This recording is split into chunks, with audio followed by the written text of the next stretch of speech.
Ya no eres uno de nosotros, escribió mi padre. No vuelvas a mostrar tu cara por aquí. No discutí. Simplemente cerré mi parte del depósito en garantía, notifiqué al fiduciario mi retirada y presenté la separación legal de nuestros bienes compartidos. Al amanecer, mi hermana me envió un mensaje de texto: ¿qué hiciste? Solo me reí. Luego, el abogado de mi madre envió: necesitamos hablar hoy. Sin pensarlo dos veces, no sentí ira al leerlo. Tampoco me sentí triste. Era otra cosa, como si un interruptor de luz se apagara en mi pecho. El mensaje llegó a las 9:47 de la noche. Acababa de acostar a los niños y me senté en el sofá, finalmente listo para comer algo. La comida para llevar aún estaba caliente en su caja, pero nunca la abrí. Vi la notificación iluminar mi teléfono. Era mi padre.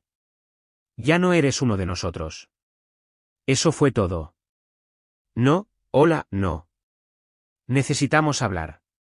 Solo 6 palabras que golpearon con el peso de una sentencia judicial.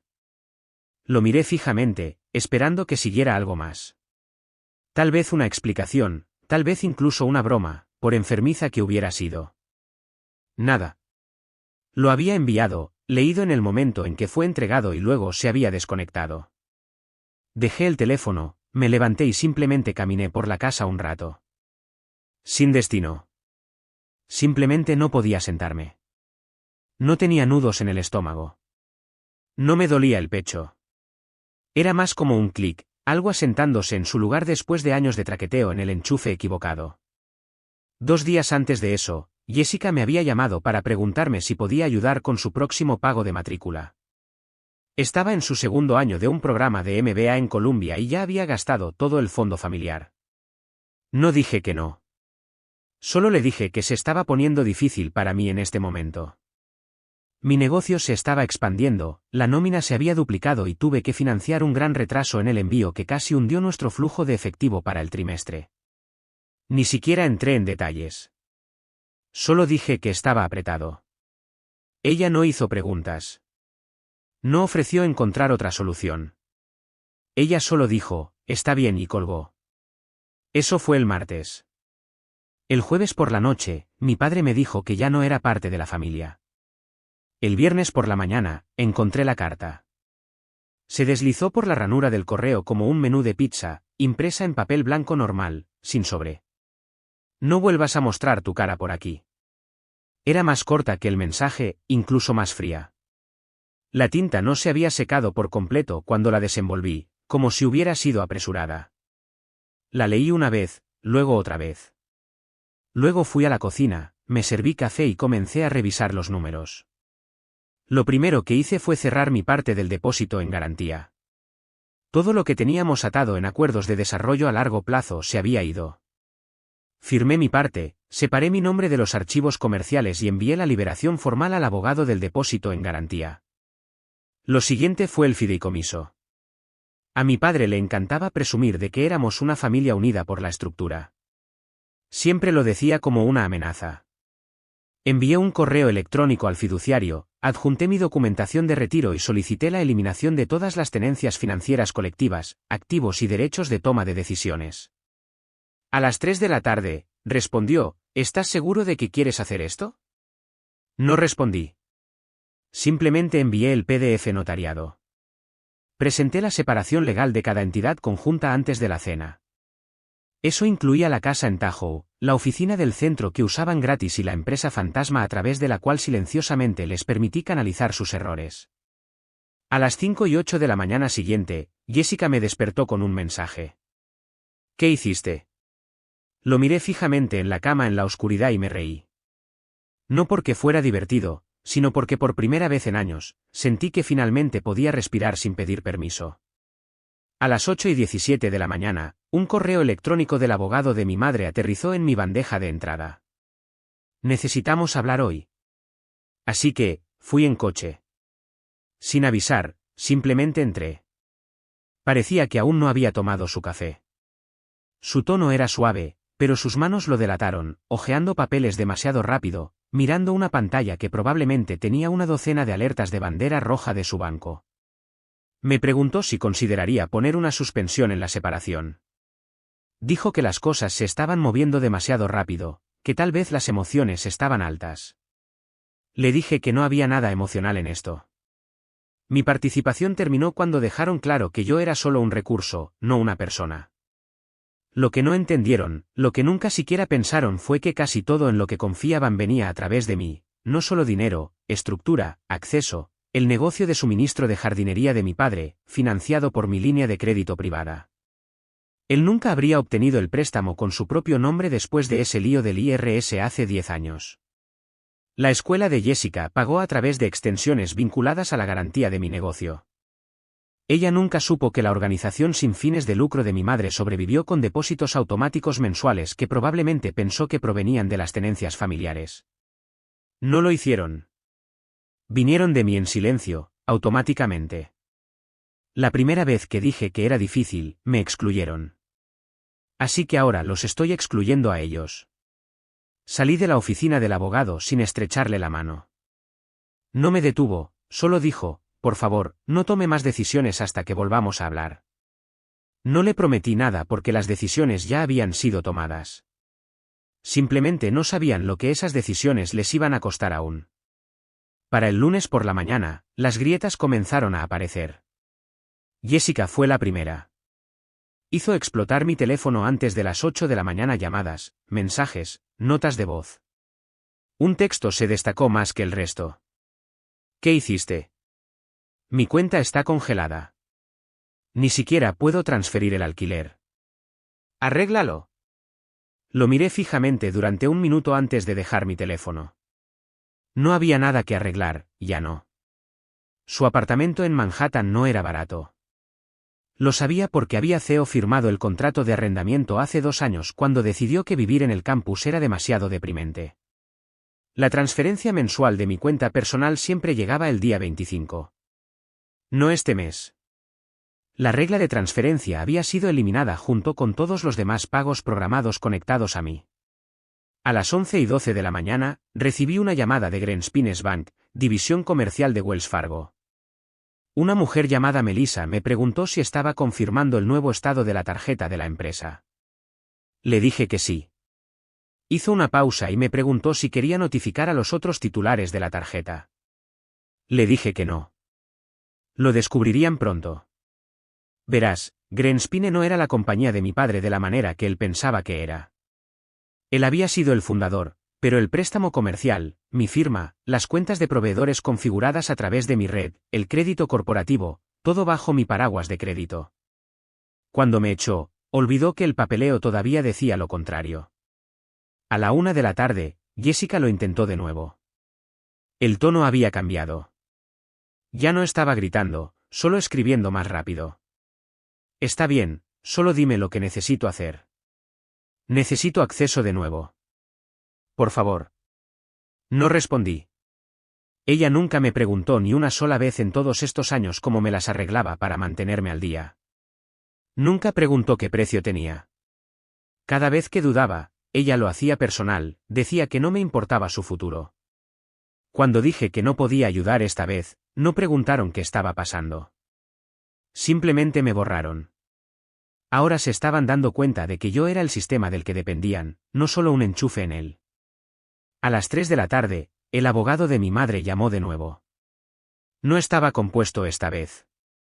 Me preguntó si estaría dispuesto a firmar una reversión de congelación temporal solo para ganar tiempo para estabilizar el fideicomiso. Le dije que no.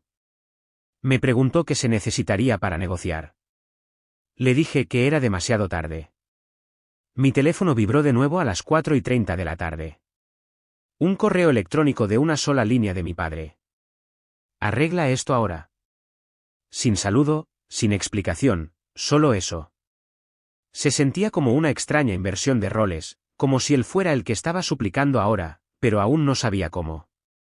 Solía llamarme el callado porque no discutía. Simplemente trabajaba, hacía que las cosas sucedieran.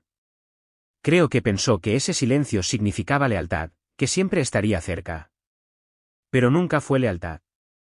Fue moderación, y eso es diferente. Al caer la noche, el chat grupal familiar estaba muerto.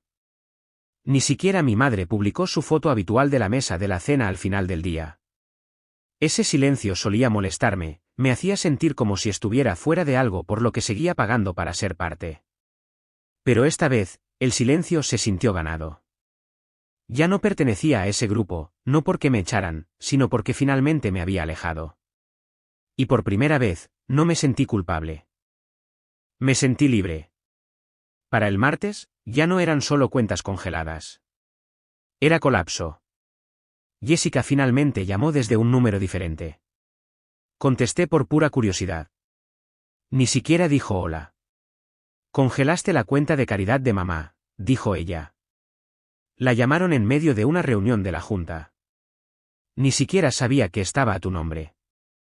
No respondí. Siguió hablando, dijo que estaba siendo cruel, dijo que estaba castigando a personas que me amaban.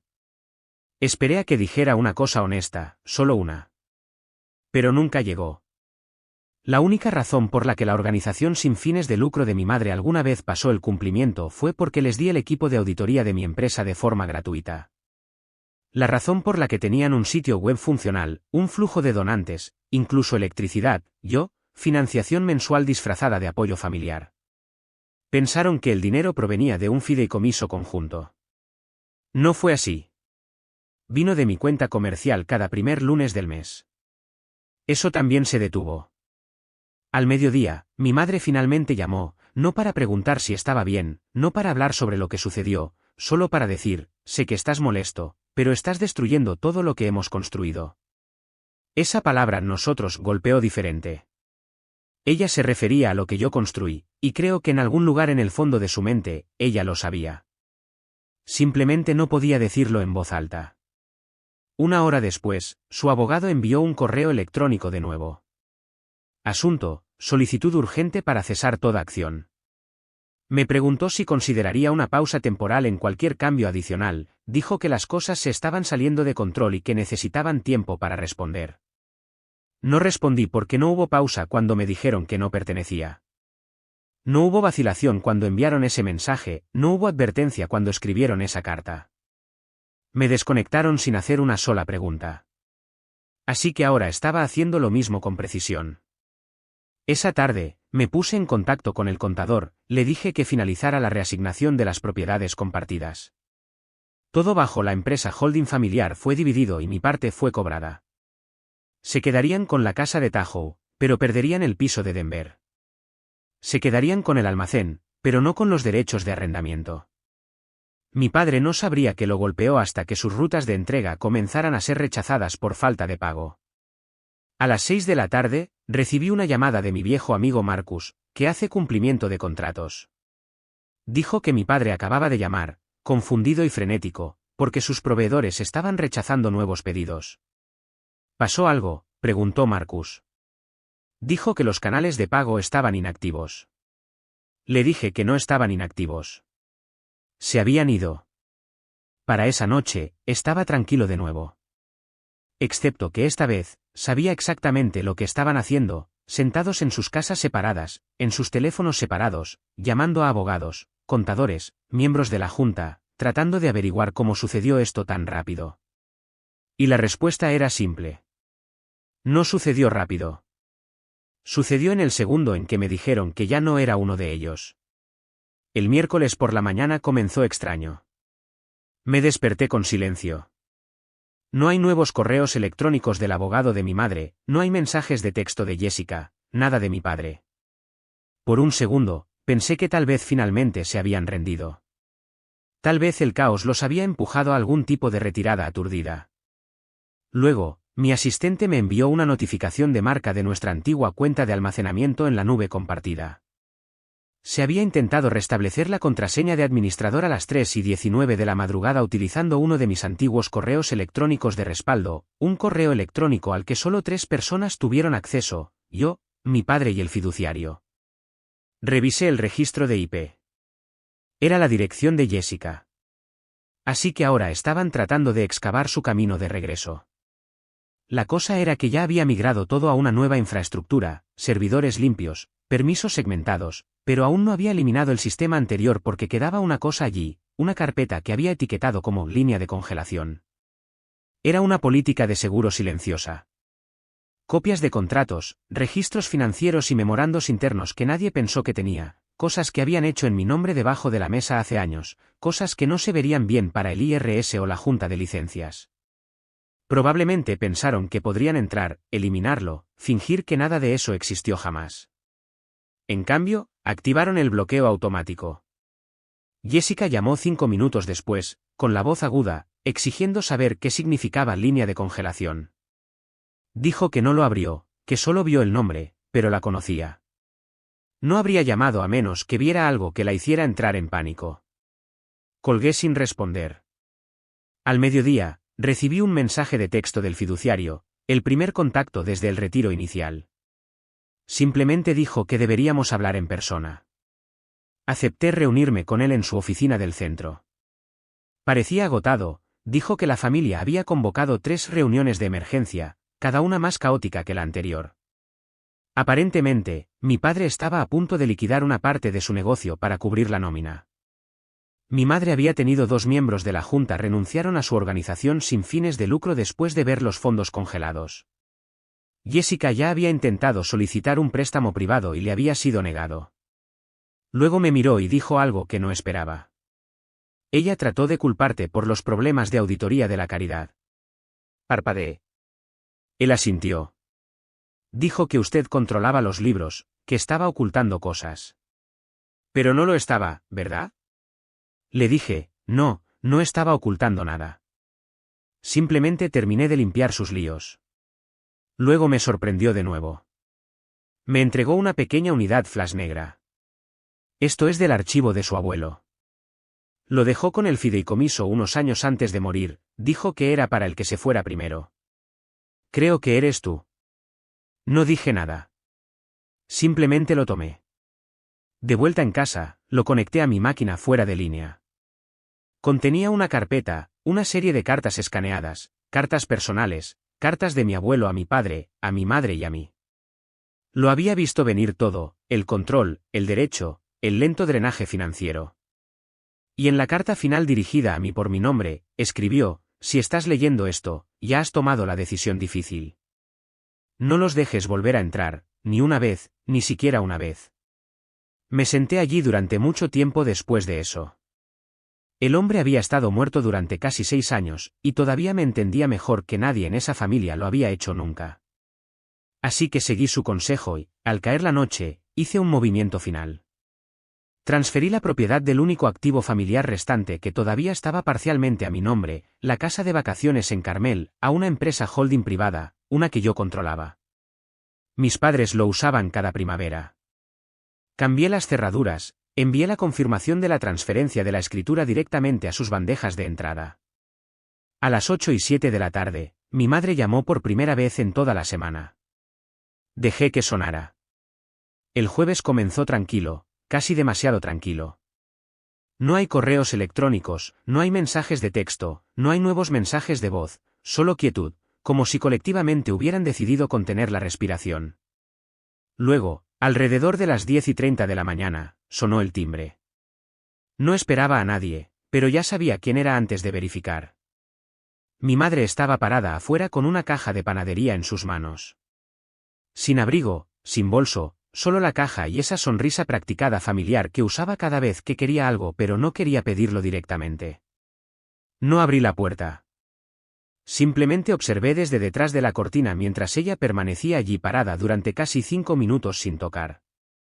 En un momento dado, miró la puerta como si esperara que se abriera sola. Luego colocó la caja suavemente, alisó su suéter y caminó de regreso a su auto. Dentro había 2 muffins de arándanos de ese lugar caro que nunca le importó hasta que le compré una tarjeta de regalo allí hace 2 cumpleaños. Debajo de la tapa había una nota. Hablemos. Te extrañamos. Ni siquiera traje la caja adentro. La tiré directamente a la basura exterior. Para la hora del almuerzo, Jessica había cambiado de táctica. Envió un correo electrónico más largo que cualquier cosa que me hubiera escrito antes. Dijo que había estado estresada, que todos decíamos cosas que lamentábamos, que ninguno de ellos pensó que las cosas llegarían tan lejos.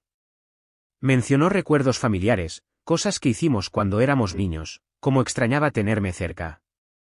Pero lo que destacó no fue lo que dijo, fue lo que no dijo.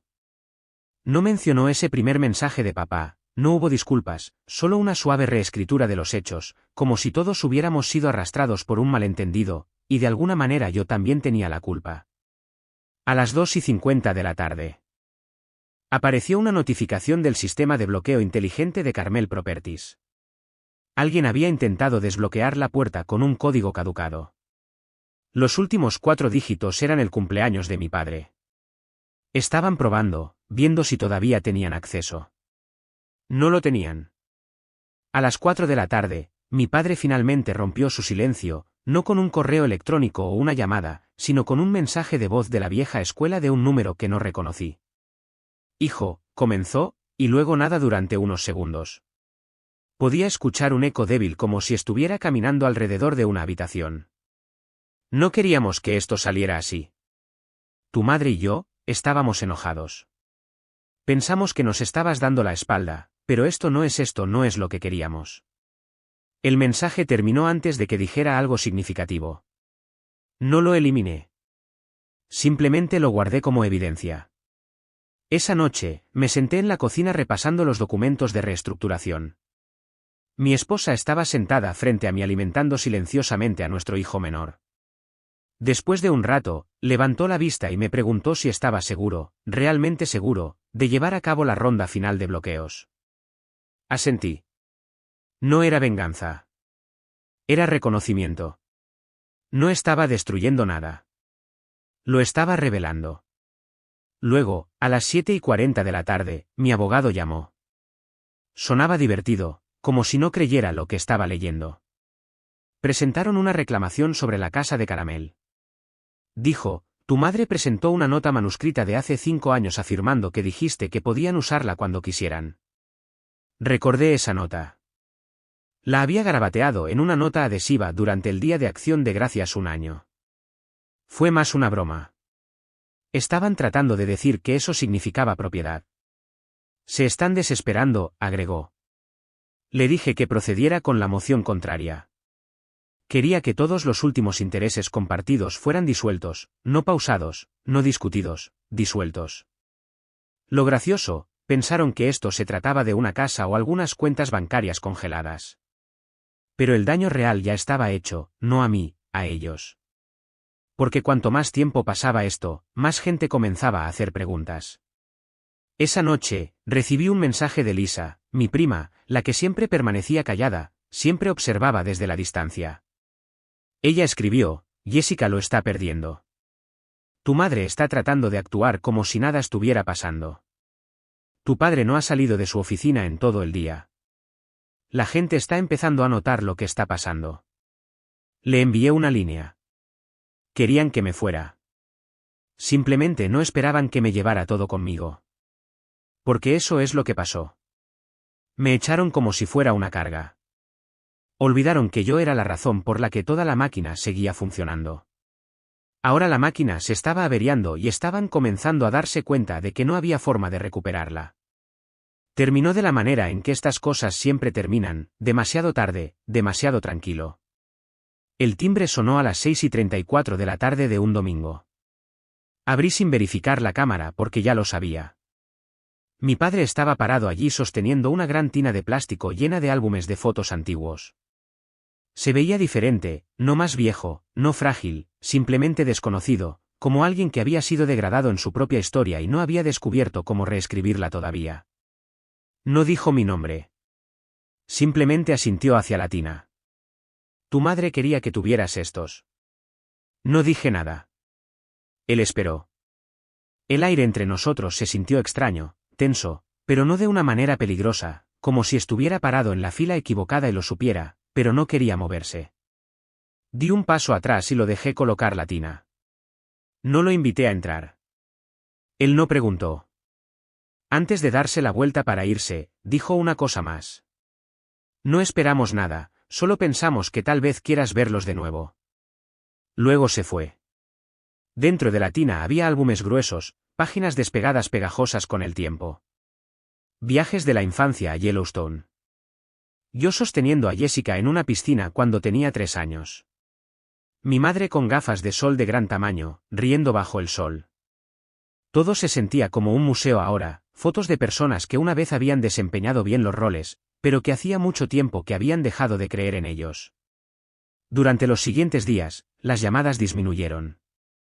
Los correos electrónicos se suavizaron. Incluso el tono de Jessica cambió. Envió un mensaje cuidadosamente redactado diciendo que entendía que necesitaba espacio y que las cosas se salieron de control. No se disculpó exactamente, solo insinuó arrepentimiento como si fuera un cupón que no estaba segura de querer usar.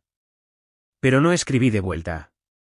Terminé de encontrarme con personas a mitad de camino cuando fueron ellos quienes quemaron el puente. Mi madre comenzó a enviar regalos para los niños, libros, rompecabezas, pequeñas notas escondidas adentro con frases como, pensando en todos ustedes y extraño a mis nietos. Ella nunca usó sus nombres. Ella nunca pidió verlos. Era como si estuviera tratando de construir algo pero no sabía cómo empezar sin un plano.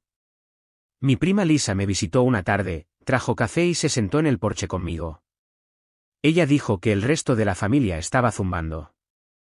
Tus padres están actuando diferente.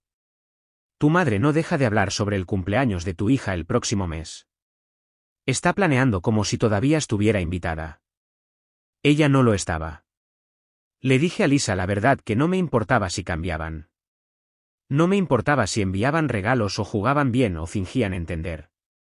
Lo que importaba era lo que sucedió en el momento en que dije que era difícil, solo difícil, y me dijeron que ya no era uno de ellos. No vuelves de eso, no realmente. El tribunal finalizó todo esa semana, la disolución del fideicomiso, la separación de la propiedad, los cortes limpios finales a través del desorden que solíamos llamar propiedad compartida. Su abogado ya no luchó contra eso. Simplemente firmó y siguió adelante, probablemente cansado de fingir que todavía tenían influencia. La casa de Caramel era oficialmente mía. Las empresas estaban completamente separadas. Mi padre tuvo que liquidar parte de Greenspine para cubrir los atrasos salariales de sus empleados. La organización sin fines de lucro de mi madre cerró su oficina principal y cambió a operaciones remotas. Jessica se cambió a un estudio y comenzó a insinuar en las redes sociales que estaba aprendiendo a vivir más simple. Cada puerta que una vez atravesaron para llegar a mí, financiera, legal, emocional, se había ido, cerrada, desconectada.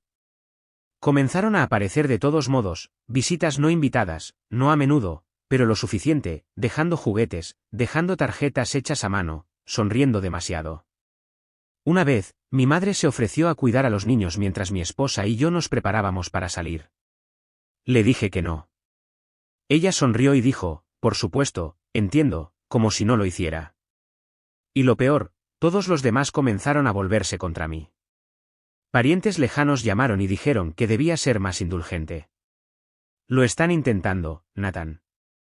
No los castigues para siempre. Incluso Lisa parecía incómoda cuando le dije que mis hijos no sabían quiénes eran sus abuelos. Pero aquí está la cosa. Hicieron una elección. Me dijeron que ya no era parte de ellos. No grité. No supliqué. No discutí. Simplemente escuché, y luego lo acepté. Ahora quieren que lo olvide todo porque las consecuencias los asustaron, porque sus manos están vacías. Pero recuerdo cómo se veía cuando sus manos estaban llenas y todavía estaban alcanzando más. Así que ahora, cuando me visitan, los dejo tocar. Abro la puerta. Les agradezco el regalo. Digo que los niños están ocupados. Nunca los dejo entrar. Entran por la entrada de visitantes ahora. No se sientan a la mesa.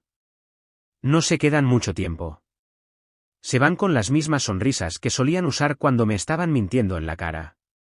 Y yo, finalmente duermo. No más transferencias nocturnas, no más mensajes de texto de culpa, no más deudas envueltas en amor, solo paz. Y eso vale más que cualquier herencia que alguna vez pensaron que podrían ofrecerme.